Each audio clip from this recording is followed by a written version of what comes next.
जी जी। कारण एक वो थ्योरी बना रहे थे कि ये शायद जहरीला पदार्थ खा के कोई स्प्रे पी के मरा है।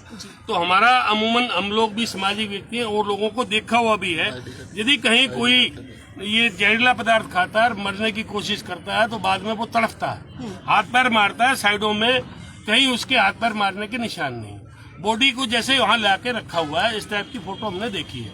तो हमारा तो यही निवेदन है कि प्रशासन तुरंत प्रभाव से उसको साइबर क्राइम से उनके नंबर की डिटेल निकलवा ले और जो उसमें इन्होंने नाम दिए उनको बुला के उसकी कड़ी से कड़ी पूछताछ करे और आगे प्रशासन उसको न्याय दिलाए, ताकि इस प्रशासन पे लोगों का विश्वास बना रहे। पुलिस प्रशासन लोगों की रक्षा के लिए है, उसको अपनी इमेज को कायम रखने के लिए इनको न्याय देना चाहिए। सतवीर जी समाज के एक प्रतिष्ठित व्यक्ति थे, उनको न्याय मिलना चाहिए, यही हमारी डिमांड है।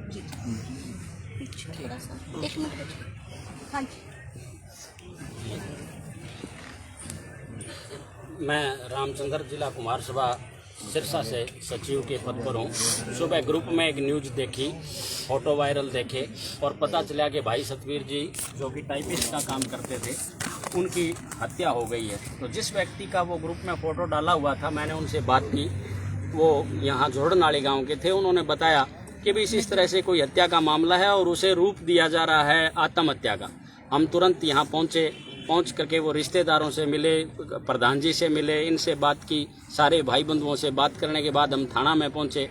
वहाँ जाकर के हमें पता चला कि 2 सुसाइड नोट मिले हैं और सुसाइड नोट जो हैं उनमें थ्योरी ये दी जा रही है कि आत्महत्या की गई है, जबकि उस नोट को जब हमने देखा, पूछा तो परिजनों ने बताया कि उसकी जेब से ऐसा कुछ नहीं मिला। वो सुसाइड नोट बाद में कोई व्यक्ति या महिला आई उनके घर और वो दे के गई है और उसने ये भी बताया कि ओरिजिनल कॉपी इसकी बैग में और है, तब उनके बैग से वो सुसाइड नोट प्राप्त हुआ। तो वो महिला कौन थी, वो उसको किसने दिया वो सुसाइड नोट, उसको कैसे पता कि सतवीर के बैग में और है, ये सारी चीजें प्रश्न चिन्ह खड़ा करती है। उस बंदे के पास परिजनों के बताने के मुताबिक सूचना मिली हमें कि 8:30 बजे फोन आता है और वो 8:30 बजे करवा चौथ के दिन घर से बाहर जाता है ये कह करके कि मैं 5 ही मिनट में तुरंत आ जाऊंगा, लेकिन वो लौटता नहीं है। घर वाले 10-20 मिनट बाद फोन करते हैं, कहते हैं मैं 10-20 मिनट बाद आ जाऊंगा, 9:30 बजे आ जाऊंगा, लेकिन वो नहीं आते हैं। उनके बाद घर वालों के पास उसका कॉल आता है कि मैं खतरे में हूँ, मेरी जान खतरे में है, मुझे बचा लो,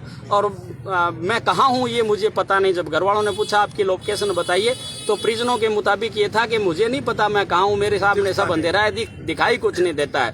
तो ये सारी चीजें सुन करके परिजन बड़े दुखी होते हैं और वो थाने जाते हैं, गुमशुदगी की रिपोर्ट लिखाते हैं और पुलिस उनको आश्वासन देती रहती है कि घंटे 2 घंटे में हम पड़ताल कर देंगे।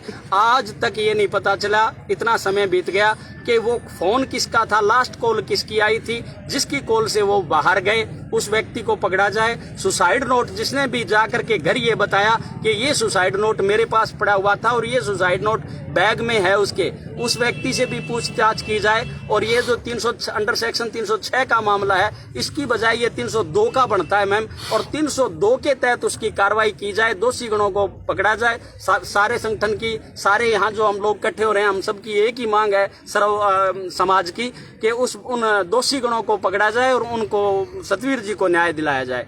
धन्यवाद, इतना ही कहना चाहूँगा। थैंक्स।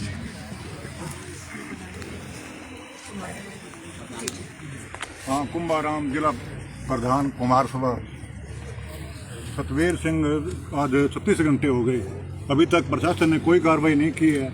हम सत्तू साहब के पास भी जा करके आए हैं, उन्होंने भी कोई आश्वासन नहीं दिया है। बात यह है कि जब तक उनको गिरफ्तार नहीं करेंगे तब तक हम पोस्टमार्टम नहीं करवाएंगे। जी जी जी न्याय चाहिए। जी जी।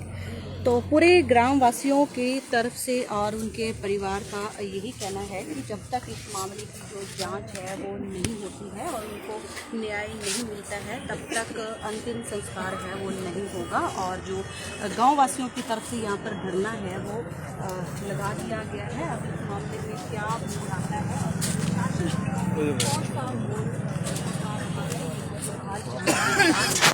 लेकिन मामला काफ़ी उलझा हुआ है वो नज़र आ रहा है। और इस वक्त की जो तस्वीरें हैं वो सिरसा के सामान्य स्थान से आप लाइव तस्वीरें देख सकते हैं।